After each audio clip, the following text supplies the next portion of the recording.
বাংলাদেশে এসে সিরিজ খেলতে বিসিবিকে সবুজ সংকেত দিয়েছে বিসিসিআই, জানালেন আজমুল আবেদিন ফাহিম। নিউজিল্যান্ড সিরিজেই সাকিবকে পাওয়ার প্রত্যাশা। বিশ্বকাপ খেলতে না পারার পেছনে কূটনৈতিক ব্যর্থতা খতিয়ে দেখতে তদন্ত কমিটি। সময় সংবাদে ক্রীড়া প্রতিমন্ত্রী। বিসিবি নির্বাচন নিয়ে আইসিসিতে কথা বলবে সরকার। সরাসরি চুক্তিতে পাকিস্তান সুপার লিগে শরীফুল ইসলাম, নাহিদ রানার সঙ্গে পেশোয়ার জালমিতে খেলবেন টাইগার পেসার। সামাজিক মাধ্যমে ফ্র্যাঞ্চাইজের অভিনন্দন বার্তা। সিঙ্গাপুর ও ভিয়েতনাম ম্যাচ সামনে রেখে শুরু বাংলাদেশ জাতীয় দলের অনুশীলন। ইনজুরির কারণে মাঠে দেখা যায়নি মোরসালিনকে। সমর্থকদের জয় উপহার দেওয়ার প্রত্যাশা। নেইমারকে ছাড়াই ফ্রান্স ও ক্রোয়েশিয়ার বিপক্ষে প্রীতি ম্যাচের স্কোয়াড ঘোষণা ব্রাজিলের। ফিট থাকলে বিবেচনা করা হবে বিশ্বকাপ দলে, জানালেন কোচ কার্লো অ্যানচেলোত্তি। এবং চ্যাম্পিয়ন্স লিগে উত্তাপ ছড়াচ্ছে রিয়াল মাদ্রিদ ম্যানচেস্টার সিটির দ্বৈরথ।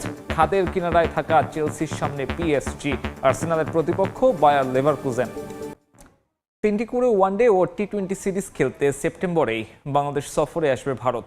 বিসিসিআইয়ের পক্ষ থেকে ইতিবাচক বার্তা দেওয়া হয়েছে বলে জানিয়েছেন cricket operation chairman Nazmul Abedin Fahim. এছাড়া নিউজিল্যান্ড সিরিজেই সাকিব আল হাসানকে পাওয়ার বিষয়ে আশাবাদী ফাহিম। তবে এত কম সময়ে সব সমস্যার সমাধান করে সাকিবকে খেলানোর প্রক্রিয়া একটু কঠিনই হবে বলে মন্তব্য করেছেন তিনি। মুস্তাফিজকে আইপিএল থেকে বাদ দেয়া, নিরাপত্তা ইস্যুতে টি-20 বিশ্বকাপ খেলতে বাংলাদেশ দলের ভারতে না যাওয়া, দফায় দফায় আলোচনা করেও বিসিবির মন গলাতে পারেনি আইসিসি। এই যে সিকিউরিটি রিস্কের কথা বিবেচনা করে ভারতে বিশ্বকাপ না খেলা, এটা আমাদের সরকারের সিদ্ধান্ত। এমন প্রেক্ষাপটে দুদেশের ক্রিকেট বোর্ডের সম্পর্কে টানাপোড়েনের আশঙ্কা অনেকের মনেই ছিল। ভবিষ্যতে এ দল দ্বিপাক্ষিক সিরিজ খেলবে কিনা প্রশ্ন সবার মনে। তবে বিসিবি বলছে ভারত দল আসছে বাংলাদেশ সফরে।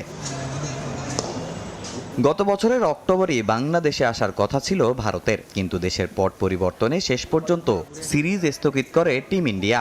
এবছরের পাকিস্তান সিরিজের পর টাইগারদের বাকি 19 ওয়ানডের মধ্যে ভারতের বিপক্ষেও আছে 3টি ম্যাচ, যে ম্যাচগুলো বাংলাদেশের জন্য খুব গুরুত্বপূর্ণ। বিসিবিও চায় ম্যাচগুলো আয়োজন করতে। বিসিসিআইও ইতিবাচক বিসিবির আহ্বানে। আমাদের ক্যালেন্ডারে যেসব খেলা আছে, যাদের সাথে খেলা আছে তাদের সাথে সবসময় যোগাযোগ থাকে, বিভিন্ন ব্যাপারে বিভিন্ন ক্লারিফিকেশনের ব্যাপারে যোগাযোগ থাকে। কোথায় খেলা হবে, কী খেলা হবে, কী নিয়মকানুন থাকবে, কার সুবিধা আছে, কী সুবিধা আছে, কে কী অ্যাডভান্টেজ চায়, এরকম যোগাযোগ কিন্তু সবার সাথেই চলছে। সেটা ভারতীয় ক্রিকেট বোর্ডের সাথে চলছে। সেই সিদ্ধান্ত অনুযায়ী এইভাবে এই বছরই হবে এবং সবার সাথেই কিন্তু এভাবে যোগাযোগ চলছে, ভারতীয় ক্রিকেট বোর্ডের সাথে চলছে। আমাদের ধারণা সবাই পজিটিভ। যতগুলো দল আছে আমাদের এখানে। আগামী 13 এপ্রিল বাংলাদেশে আসবে নিউজিল্যান্ড। 17 এপ্রিল শুরু ওয়ানডে সিরিজ। তার আগে বাংলাদেশে আসতে হবে সাকিবকে। বাংলাদেশ কেন বিশ্বকাপ খেলতে যেতে পারেনি, কূটনৈতিক ব্যর্থতা ছিল কিনা তা খতিয়ে দেখতে নতুন একটি তদন্ত কমিটি গঠন করা হবে, জানিয়েছেন যুব ক্রীড়া প্রতিমন্ত্রী আমিনুল হক। এছাড়া বিসিবি নির্বাচন নিয়ে গঠিত তদন্ত কমিটি নিয়ে বোর্ডের দেয়া বিজ্ঞপ্তি নিয়েও ভাবছে না ক্রীড়া মন্ত্রণালয়। তদন্ত কমিটির প্রতিবেদনের পর আইসিসির সঙ্গে কথা বলবে সরকার, এমনটাও জানান আমিনুল। বিসিবি নির্বাচনে অনিয়মের অভিযোগ তুলে জাতীয় ক্রীড়া পরিষদের দ্বারস্থ হয়েছিলেন ঢাকার ক্লাব ও জেলা বিভাগের বঞ্চিত সংগঠকরা। তাদের দাবির প্রেক্ষিতে একটা তদন্ত কমিটি করে এনএসসি। রিপোর্ট আসার আগেই সেই কমিটি নিয়ে উদ্বেগ ক্রিকেট বোর্ডের। বিসিবি মনে করে নির্বাচিত বোর্ড নিয়ে সরকারের পদক্ষেপ আইসিসির চোখে হস্তক্ষেপের শামিল হতে পারে, যা বাংলাদেশের ক্রিকেটকে ঝুঁকির মুখে ফেলবে। তদন্ত রিপোর্ট আসার আগে বিসিবির এমন প্রতিক্রিয়ার কোনো কারণ খুঁজে পাচ্ছেন না ক্রীড়া প্রতিমন্ত্রী আমিনুল হক। বিবৃতিটা কোত্থেকে আসলো, এটার কতটুকু দায়িত্ব রয়েছে বা এটুকু কতটুকু আমরা এটার উপরে বিশ্বাস বা আস্থা রাখতে পারি, এটি নিয়ে আমি আসলে নিজে একটু সন্দিহান। আইসিসি নিষেধাজ্ঞার প্রচ্ছন্ন হুমকি যেন দিয়ে রেখেছে ক্রিকেট বোর্ড। ক্রীড়া প্রতিমন্ত্রীও জানালেন নিয়ন্ত্রক সংস্থার পরামর্শ নিয়ে সিদ্ধান্ত নেবেন তারা। তদন্ত কমিটির প্রতিবেদনের জন্য আমি অপেক্ষায় রয়েছি। সেই প্রতিবেদন আসলে সেটি যাচাই বাছাই করে এবং আমি আইসিসির সাথে কথা বলেই পরবর্তী সিদ্ধান্ত নিব। বাট এর আগে এই বিষয়টি নিয়ে আমার মনে হয় যে আর কোনো কথা না বলাই ভালো। এবার আরও এক তদন্ত কমিটি গঠনের ঘোষণা দিলেন আমিনুল হক, যে কমিটি খুঁজে বের করবে বিশ্বকাপ না খেলার কারণ। বিশ্বকাপ ক্রিকেটে কেন আমরা খেলতে যেতে পারিনি বা কেন আমাদের ক্রীড়া কূটনীতির অভাব কোথায় ছিল, আমাদের এই বিষয়গুলো অবশ্যই খতিয়ে দেখা উচিত এবং এটি নিয়ে আমি হয়তোবা ঈদের পরে আমি একটি তদন্ত কমিটি করে দিব। ক্রীড়া প্রতিমন্ত্রীর বিশ্বাস, জাতীয় ক্রীড়া পরিষদের তদন্তে বোর্ড ও বিশ্বকাপ নিয়ে সব অনিয়ম উঠে আসবে।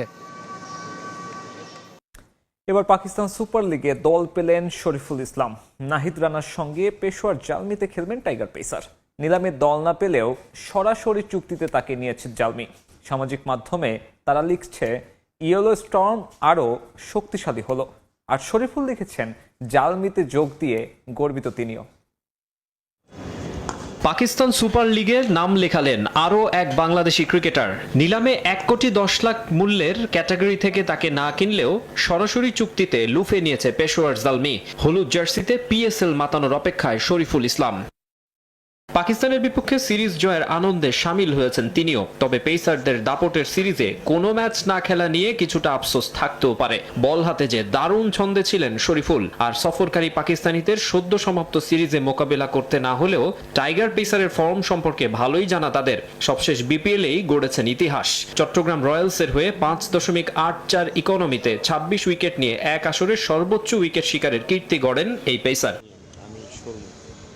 পিএসএল এ প্রথম অংশগ্রহণেও সে ছন্দ ধরে রাখতে চান শরীফুল। এর আগে লঙ্কান প্রিমিয়ার লিগ এলপিএল এ ক্যান্ডি ফ্যালকনস ও কলম্বো স্ট্রাইকার্স আর গ্লোবাল টি20 কানাডায় বাংলা টাইগার্স মিসিসাউগায় খেলেছেন। পেশোয়ার জালমিতে সতীর্থ হিসেবে পাচ্ছেন নাহিদ রানাকে। দুই টাইগার পেসারের ওপর আস্থা রাখছেন জালমির সমর্থকরা। সামাজিক যোগাযোগ মাধ্যমে ফ্র্যাঞ্চাইজি লিখেছে ইয়েলো স্টর্ম আরও শক্তিশালী হলো। বাংলাদেশের এক্সপ্রেস বাঁহাতি পেসার শরীফুল ইসলাম প্রস্তুত হলুদ জার্সিতে পিএসএল এ ঝড় তুলতে। শরীফুল নিজেও তার ভেরিফাইড ফেসবুক পেজে লিখেছেন পেশোয়ার জালমিতে যোগ দিয়ে গর্বিত। অনূর্ধ্ব-19 বিশ্বকাপ জয়ী ক্রিকেটার, বাংলাদেশের পেস বিপ্লবের অন্যতম সেনানী, জাতীয় দলের fast bowling coach Shaun Tait সহ কোচিং প্যানেলের অন্যতম প্রিয় পাত্র। ঘরোয়া আর বিসিবির নানা আয়োজনে পারফর্ম করছেন। অদম্য বাংলাদেশ টি20 কাপে 3 ম্যাচে 3 উইকেট, বিসিএল ওয়ানডেতে 4 ম্যাচে নিয়েছেন 6 উইকেট। পিএসএল এ ভালো করতে পারলে বিদেশি ফ্র্যাঞ্চাইজি আসরেও চাহিদা বাড়বে, সেটা ভালোই জানা পঞ্চগড় এক্সপ্রেসের। শরীফুল নাহিদ ছাড়াও এবারের পিএসএল এ খেলবেন মোস্তাফিজুর রহমান, রিশাদ হোসেন ও পারভেজ ইমনের মতো তারকারা। ক্রিকেটে আইন আর স্পিরিট অফ ক্রিকেট, এই দুয়ের দ্বন্দ্ব বেশ পুরনো। মিরপুরে বাংলাদেশ পাকিস্তান দ্বিতীয় ওয়ানডেতে মিরাজের সালমান আগাকে করা রান আউটের পর তা যেন সেই বিতর্ককে নতুন মাত্রা দিয়েছে। কিন্তু এবার সে বিতর্কে পানি ঢেলে দিল এমসিসি। ক্রিকেটের আইন তৈরির সংস্থার পরিষ্কার কথা, সঠিক সিদ্ধান্ত দিয়েছেন তৃতীয় আম্পায়ার। লঙ্ঘন হয়নি কোনো আইনের। এখন এটি কি নিছকই নিয়মের প্রয়োগ, নাকি এখানে প্রশ্নবিদ্ধ হয়েছে খেলোয়াড়ি সৌজন্য? কি বলছে এমসিসি, থাকছে প্রতিবেদনে।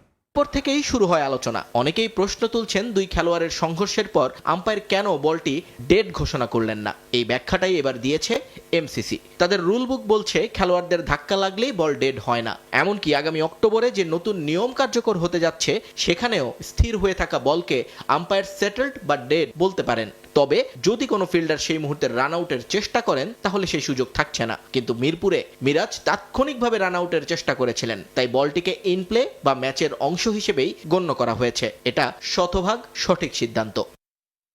তবে প্রশ্নটা আইনের চেয়েও বেশি নৈতিকতার। সালমান আগা আউট হওয়ার পর অনেকেই তার প্রতি সহানুভূতি প্রকাশ করেছেন। সংঘর্ষের কারণে তিনি ভারসাম্য হারিয়েছিলেন, এরপর কেবল সহায়তার লক্ষ্যেই বলটার দিকে হাত বাড়িয়েছিলেন বলে দাবি পাকিস্তানি ক্রিকেট বোদ্ধাদের। ক্রিকেট আইনে একটি বিশেষ ধারা আছে যেখানে অধিনায়ক চাইলে কোনো আউটের আপিল তুলে নিতে পারেন। মেহেদী মিরাজ যেহেতু নিজেই বাংলাদেশ দলের অধিনায়ক, তার সামনে সুযোগ ছিল আগাকে ফিরিয়ে আনার, কিন্তু তিনি সেই পথে হাঁটেননি। ফলে প্রশ্ন উঠছে, জয়ের তাড়নায় ক্রিকেটের চিরায়ত সেই সৌজন্যবোধ বা স্পিরিট অফ ক্রিকেট কি হারিয়ে গেল? দিন শেষে স্কোরবোর্ড বলছে সালমান আগা রান আউট, কিন্তু এই এক আউট সামাজিক যোগাযোগ মাধ্যম থেকে শুরু করে ক্রিকেট বিশ্লেষকদের মধ্যে যে তর্কের জন্ম দিল তা হয়তো অনেক দিন মনে রাখবে মিরপুরের এই স্টেডিয়াম। রাজধানী কাবুলে পাকিস্তানের নৃশংস হামলায় ক্ষোভে ফুঁসছে আফগানিস্তান। এই হামলায় তীব্র ক্ষোভ প্রকাশ করেছে দেশটির তারকা ক্রিকেটাররা। পাকিস্তানের এই আক্রমণকে মানবতা বিরোধী উল্লেখ করে জাতিসংঘের কাছে বিচার প্রত্যাশা করেছেন রাশিদ খান। রমজান মাসে বেসামরিক জনগণের ওপর এমন ধরনের আক্রমণকে চরম অবমূল্যায়ন বলে মন্তব্য করেন মোহাম্মদ নাবি। বেসামরিক বাড়িঘর, শিক্ষা প্রতিষ্ঠান বা হাসপাতাল, তা ইচ্ছা করে হোক বা ভুলবশত হামলা চালানো, এটা যুদ্ধাপরাধ। পবিত্র রমজান মাসে মানুষের জীবনের প্রতি এই চরম অবজ্ঞা অসুস্থ মানসিকতার পরিচয়। আমি জাতিসংঘকে এই নৃশংসতার তদন্ত করার আহ্বান জানাই। আমরা আবার জেগে উঠব ইনশাআল্লাহ। এদিকে রমজান মাসে এমন হামলায় প্রাণহানির ঘটনায় ক্ষোভ প্রকাশ করেছেন আফগান ক্রিকেটার মোহাম্মদ নাবি। তিনি বলেন, পবিত্র মাস বিবেচনা করে হলেও পাকিস্তানের এই বিষয়ে সংযমী হওয়া উচিত ছিল। কাবুলের হাসপাতালে অনেকগুলো আশার আলো নিভে গেল। চিকিৎসার জন্য আসা তরুণদের হত্যা করা হয়েছে। মা বোনেরা গেটের সামনে দাঁড়িয়ে সন্তানদের নাম ধরে ডাকছিলেন। রমজানের ২৮তম রাতে সব শেষ হয়ে গেল। এর আগেও আফগানিস্তানের সীমান্তবর্তী এলাকায় পাকিস্তান হামলা চালায়, যার ফলে স্থানীয় ক্রিকেটারের মৃত্যু হয়। জানিয়ে তখন প্রতিবাদ জানিয়েছিলেন রশিদ খান, মোহাম্মদ নবীরা। সিঙ্গাপুর ও ভিয়েতনাম ম্যাচ সামনে রেখে প্রথম দিনের অনুশীলন সেরেছে বাংলাদেশ ফুটবল দল। কিংস অ্যারেনায় হাবিয়ার কাবরেরার অধীনে ঘাম ঝরিয়েছেন সমিত, জামাল, ফাহমেদুল জায়ান সহ ২৮ জন ফুটবলার। সিঙ্গাপুরকে হারিয়ে বাংলাদেশের সমর্থকদের ঈদ উপহার দিতে চায় লাল সবুজ। তবে এদিন চোটের কারণে দলের সঙ্গে অনুশীলনে দেখা যায়নি শেখ মোরসালিনকে। ২২ মার্চ ভিয়েতনামে দলের সঙ্গে যুক্ত হবেন হামজা।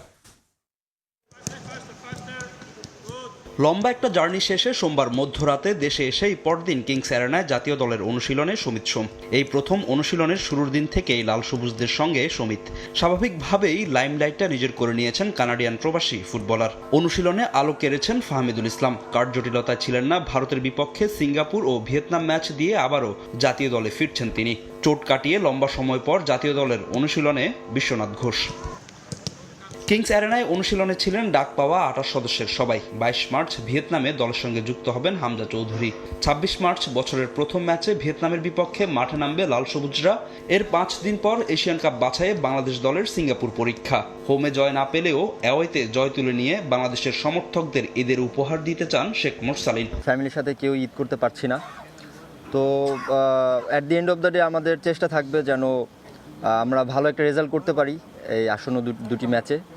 আমরা দেশের মানুষকে উপহার দিতে চাই, জয় উপহার দিতে চাই, এটা আমাদের আশা থাকবে। সিঙ্গাপুরের থেকে ভিয়েতনাম আরও স্ট্রং, সো দুইটা স্ট্রং টিমের এগেনস্টে খেলাটা আমাদের জন্য ভালো হবে। এবং যেহেতু লাস্ট ম্যাচ এশিয়ান কাপের, সো আমরা সবার ভিতর একটা ডিটারমাইন্ড আছে যে উইন দিয়ে শেষ করতে চাই ইনশাআল্লাহ। ক্যাম্পের শুরুতেই দলের ২৮ সদস্যকে একসঙ্গে পেয়েছেন হেড কোচ হাবিয়ার কাবরেরা। এখান থেকে তাকে বাছাই করে নিতে হবে ২২ ফুটবলারকে। হালকা চোট পেয়েছেন শেখ মোরসালিন। প্রথম দিনের অনুশীলনে তাকে দেখা যায়নি দলের সঙ্গে।